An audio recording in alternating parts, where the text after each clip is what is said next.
I wanted to talk about an article that just came out February 16th, 2023, because it's in line of what I've been saying about that Israel's trying to recreate the ancient monarchy and put in place an earthly king and restore the monarchy of Israel. This is what Daniel the prophet saw in the future. And recently the Lord had revealed it to me from the book of Revelation. So this is an opinion piece by Douglas Bloomfield in the Jerusalem Post. And he just said, Israel is a tough sell in the U.S. as it slides towards autocracy. So let me just tell you what autocracy is referring to here. And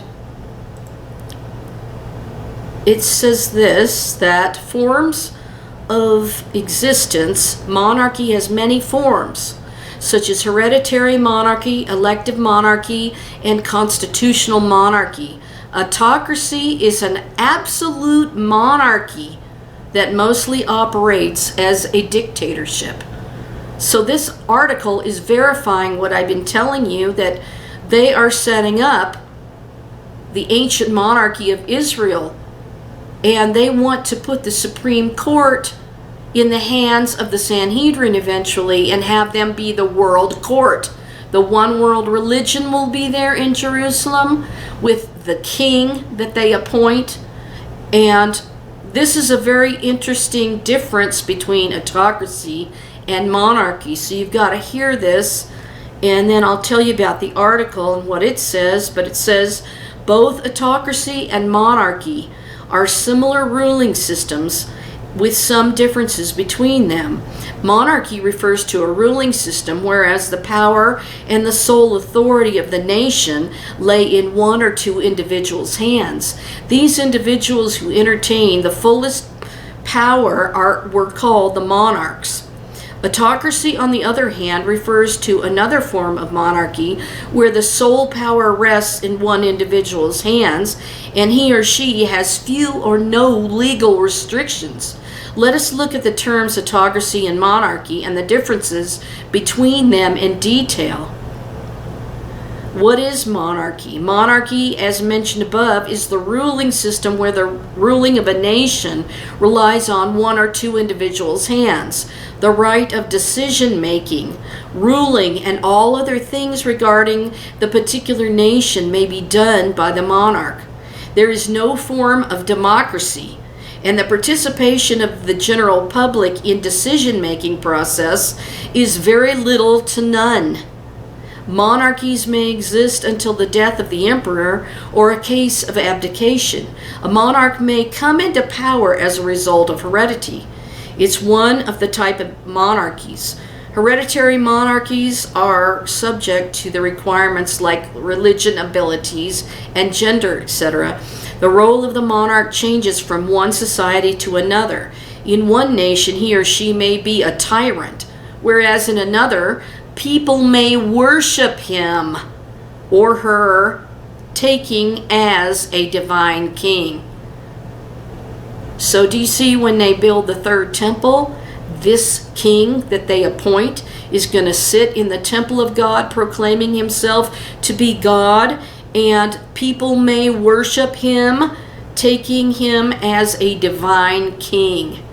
This is part of hereditary monarchies. If they think King Charles III is in the lineage of King David and Solomon, as it says in their genealogical line for King Charles III, then he would rightfully take that seat and they could worship him, taking him as a divine king. It all fits into place. However, monarchies rarely exist today, and those who still practice these are an elective type of monarchy. There, the monarch is selected by a voting system. So see, Israel could vote through the Sanhedrin, who appoints the king, to elect to have King Charles III be their king through a voting system through the Sanhedrin, which is the judicial system of Israel. Ultimately, they want to be the Supreme Court of the entire world. Monarchy has enjoyed a lot of power in the past, and there has been good and bad, as well as monarchs throughout the world. What is autocracy? Autocracy is the type of ruling system where the whole power and authority of a nation rests in one person's hand. This is also called an absolute monarchy. In an autocracy, the ruler does not have legal restrictions or political barriers. He or she can have the power to make any decision on his or her own. Autocracy may exist as a dictatorship, and the emperor would not consider the ideas of the public. So there would be no voting rights, there would be no concern about what people want. This is what's happening with the ultra-Orthodox trying to pass this law that criminalizes the women having a Torah scroll at the Western Wall to read, or blowing a shofar there, playing music there, wearing phylacteries, or a prayer shawl.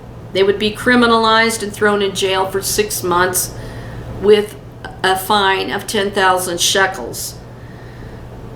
Since the absolute monarchs have full authority over the state and government, they have the freedom to make laws, impose rules, and punish the people who go against the rules. And Benjamin Netanyahu has recently said that he would crack down on the opposition. However, absolute monarchs had not always been authoritarians. There had been some autocrats who have allowed freedom in many ways during the Enlightenment era. Moreover, autocratic leaders may come into the power as a result of inheritance. The kingship may pass from one generation to another too. However, there are no more autocracies in the current world. So the difference between autocracy and monarchy, by definition, monarchy is the ruling system where the authority lies in the hands of one or two individuals or royal family. So you could have the prime minister ruling and the president ruling with the monarch. In an autocracy, the sole power and authority is in one person's hands, and there are less or no legal or political restrictions. Monarchies may come into power as a result of generation, and also there can be elective monarchs who have been selected through a voting system. So that would be through the Sanhedrin, placing King Charles III as their king, sitting upon the stone of Scone, which is Jacob's pillow stone, as he's coronated and given power and authority, and his crown, scepter, and rod and sword to rule the people. Autocrats may come into power as a result of hereditary relations, and there are no voting systems or concerns over the interests of the general public.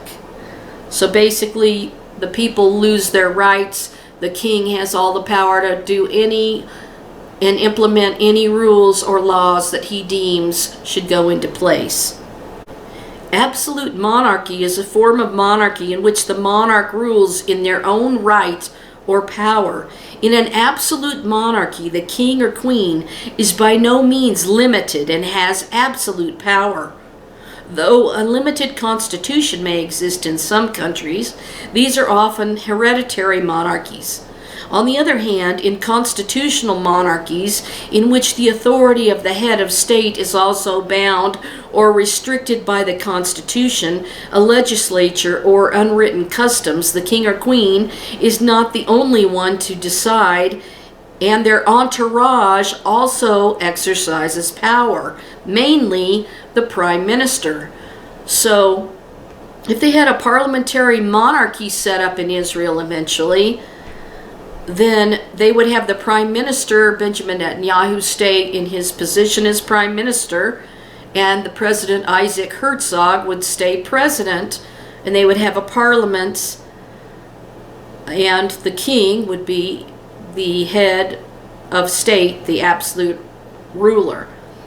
In the Ottoman Empire, the Sultan wielded absolute power over the state and was considered a padishah, meaning great king, by his people. Many sultans wielded absolute power through heavenly mandates reflected in their titles, such as Shadow of God on Earth. In ancient Mesopotamia, many rulers of Assyria, Babylonia, and Sumer were absolute monarchies as well. Many nations formerly with absolute monarchies, such as Jordan, Kuwait, and Morocco, have moved towards constitutional monarchies. However, in these cases, the monarch still retains tremendous power, even to the extent that by some measures, Parliament's influence on political life is viewed as negligible. So it's really interesting to me that this article just came out February 16th. Israel is a tough sell in the U.S. as it slides towards autocracy. The Prime Minister insists his approach would make Israel more democratic, but the evidence points emphatically in the opposite direction. Morris J. Amnete, the former executive director of the American Israel Public Affairs Committee, was eulogized this week for his passionate, energetic, and successful leadership that raised AIPAC to national prominence as one of the most influential voices on Middle East policy in Washington. His favorite pitch, said his son Steve in a eulogy at Washington's historic 6th and 1st Synagogue, was to emphasize that Israel is a true democracy in a sea of autocrats. Maury didn't invent that line, but he honed it and employed it effectively, as have those who followed him. I was one of those he hired and trained. We didn't always agree on policy. He was hawkish, I'm dovish, but we had common cause in promoting U.S.-Israeli friendship. He preached and practiced bipartisanship, expanding support for Israel into Republican ranks. Shared democratic values was a critical selling point. World leaders speak out. Netanyahu and his government need to back down from judicial reform. In a series of unprecedented moves, the presidents of Israel, the U.S., and France have spoken out separately in recent days, urging Prime Minister Benjamin Netanyahu to step back from the precipice. The same message is being sent by hundreds of thousands of Israelis protesting their government's plans to overhaul the nation's judicial systems. The President, Joe Biden, his decision to go public suggests he felt repeated personal messages from his Secretary of State, National Security Advisor, and other top officials were not being taken seriously by the Prime Minister. The President's history as chair of the Senate Judiciary Committee brings added weight to his concerns about the developments in Israel, and coupled with a long-standing affinity for Israel that comes from the Kishkis as well as the mind. Biden, in a message to New York Times columnist Tom Friedman, stressed the fundamental importance of an independent judiciary and checks and balances for countries like Israel and the U.S. Friedman noted that it was the first time, to his knowledge, that an American president has ever weighed in on an internal Israel debate and the nature of its democracy. President Isaac Herzog, in an unprecedented primetime speech to the nation, warned that the assault on the basic principles of democracy and an independent judiciary has increasingly divided the country and put it on the brink of constitutional and social collapse, calling on the government to pause its rush to pass its judicial makeover. He warned, "This powder keg is about to explode. This is an emergency." That was a quote from President Isaac Herzog. It says Netanyahu and his extremist coalition appear hell-bent on rushing ahead in defiance of public and international cause to slow it down and seek a national consensus. He and his Knesset allies appear prepared to sacrifice democracy in favor of power. And that's what I told you. That's what he's trying to do, is set it up to hand over the keys to the king that they appoint for the monarchy to be restored. And with the Sanhedrin appointing that king as the supreme judiciary and replacing the system that they have now. Okay, so the Prime Minister insists his approach would make Israel more democratic, but as I said, the evidence points emphatically in the opposite direction. Alan Pincus, former Israeli consul general in New York, said that Netanyahu's proposal is a swift, brutal, and illegitimate attempt to change the regime, curtail civil liberties, deny the Supreme Court its judicial review powers, weaken checks and balances, destroy constitutional guardrails, and control the media and academia through constant harassment. For Netanyahu, it's also personal. These changes, reforms, are a misnomer, are Netanyahu's get-out-of-jail-free card, thanks to provisions that would effectively squash the criminal charges of fraud, bribery, and breach of trust for which he's currently on trial, and grant him future immunity. Former Attorney General Avichai Mandelblit, who had indicted Netanyahu for these crimes, said in a recent interview that the Prime Minister's motivation is to nullify his trial. Zibi Livni, former Justice Minister and Foreign Minister, has said Netanyahu's personal intent is to delegitimize the judicial system. But see, he has to do that in order to hand the keys over to the monarch that's coming. Because that's in prophecy in the book of Revelation, that the king is going to be appointed. The Israel Policy Forum, a center-left American Jewish organization promoting a two-state solution, called this a watershed moment in diaspora-Israel relations. Abe Foxman, the former head of the Anti-Defamation League, said Itamar Ben-Gvir and Bezalel Smotrich, two of Israel's most far-right ministers, don't have any respect for diaspora Jewry, and that American Jewish organizations should refuse to meet with them or give them a platform. Because basically they want to put an end to people being able to make Aliyah and come back to Israel. They want to, put an end to the diaspora. A growing number of American Jewish leaders and supporters of Israel in Congress, notably Jewish lawmakers, have been going public in their concerns about the threat to Israeli democracy posed by Netanyahu's so-called judicial reforms. The latest is Senator Richard Durbin, chairman of the Senate Judiciary Committee and the chamber's second highest-ranking Democrat. He told Haaretz that the Israeli leader is dangerously putting his own narrow political and legal interests and those of the troubling extremists in his coalition ahead of the long-term interests and needs of Israel's democracy. Exacerbating the growing crisis and further straining relations with the Biden administration was this week's announcement by Netanyahu's office of the intent to build 10,000 new settler homes in the Judea and Samaria, and convert 9 illegal West Bank outposts to legitimate settlements. U.S. Secretary of State Anthony Blinken was joined by the foreign ministers of France, Germany, Italy, and Britain in condemning the expansion plan.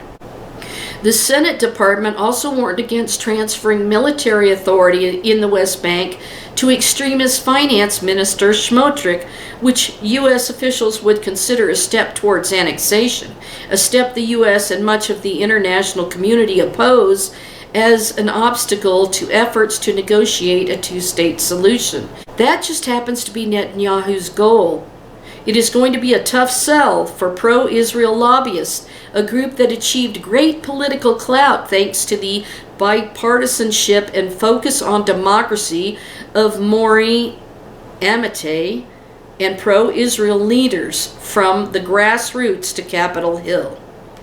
So as I told you, I saw in Revelation 13 that Israel has restored the monarchy. Their monarchy was the one that had the deadly wound by a sword and yet lived.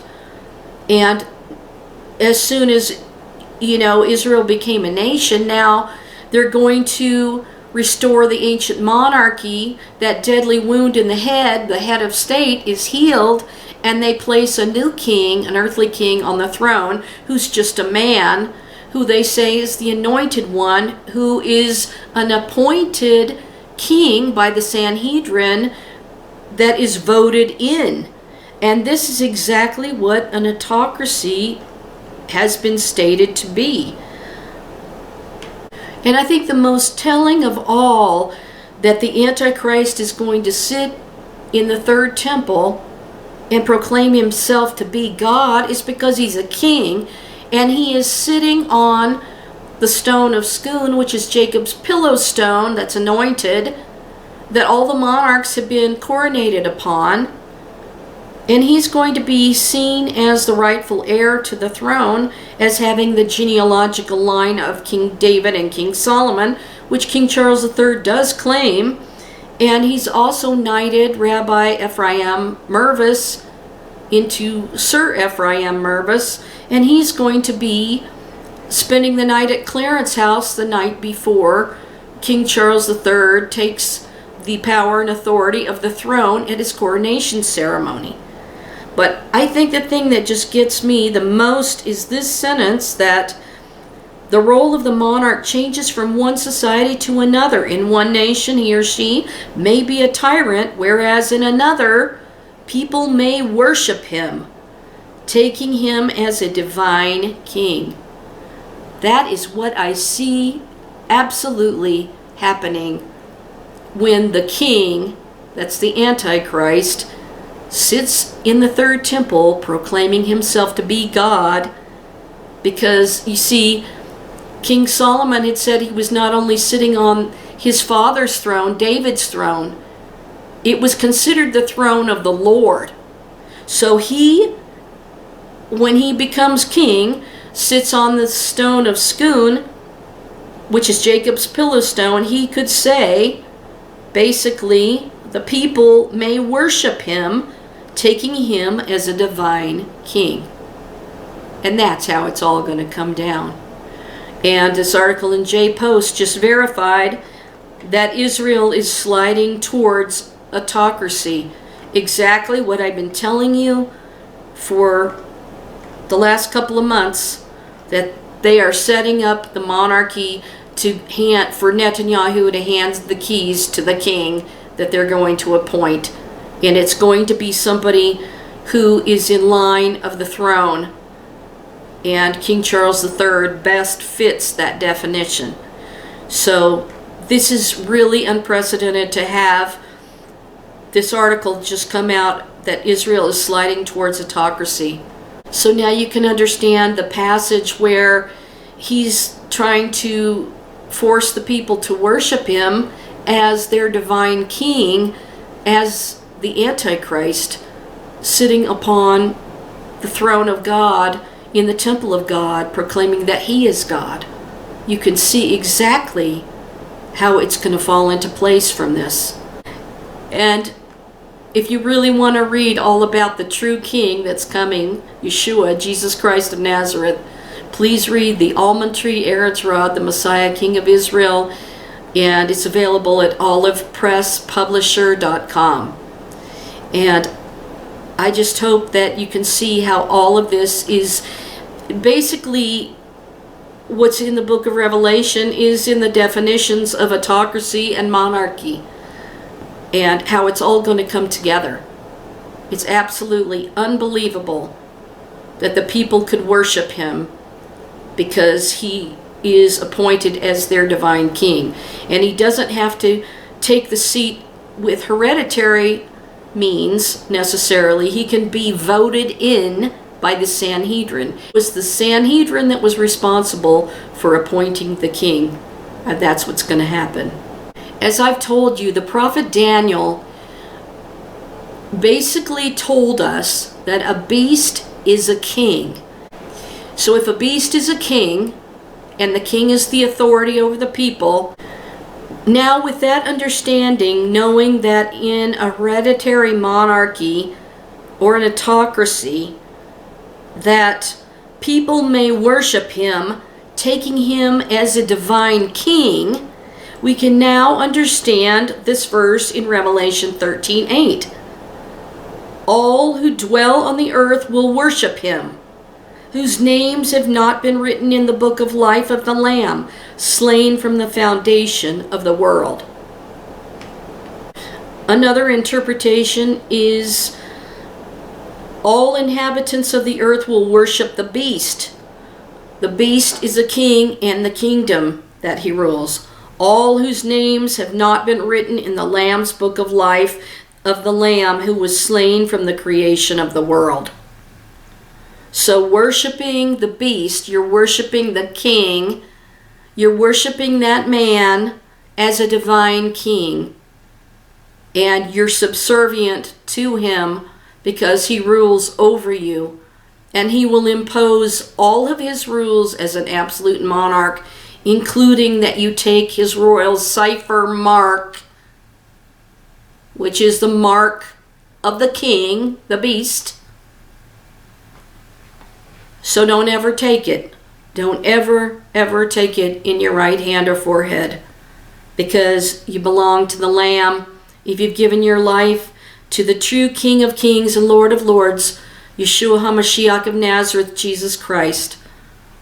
And with that, I'll say, wow, how incredible that this all is very understandable now, and really clearly I'm trying to show you how it all lines up like this. So many generations of people had no clue what this meant, but I'm trying to reveal the things that the Lord is showing me about it and putting them in there, showing you with the scriptures, so you can see how it all falls into place. Israel certainly is sliding towards the monarchy, the autocracy, and appointing a king through the Sanhedrin. This is why the democracy is being weakened and the judicial system's being weakened, so they can put this in place and restore the monarchy. And therefore, the deadly wound by a sword will be healed when this king takes the throne. But then the Lord Jesus is going to come and bring and open Daniel's scroll and bring forth the judgments and the wrath of God, and he's going to return and set up his kingdom. This is how it's going to go down, people. I hope you can see it, and I hope that God still uses me to show the things that he's revealed to me to you. Till next time, I'll just say, I hope this enlightened you somewhat and you can see what's coming to pass before our eyes. And with the ultra-Orthodox rules that they want to put in place, the king could absolutely do as he pleases and put that in place so that women would be criminalized. So anyway, please support my channel, and thank you for watching. God bless you. My links are paypal.me/KKROCOCO, and the address is Kimberly Ballard, Ballard, P.O. Box 246, Niwot, Niwot, Colorado 80544. We've been under a winter weather advisory all day and now this evening, and tonight we're expecting to get to 7 degrees. So it's a pretty cold night. I just wanted to get something recorded for you this evening. I had problems with recording on my phone earlier, so I had to redo it on my camera. Well, have a good evening. I'll talk to you in the next video. Shalom for now and good night.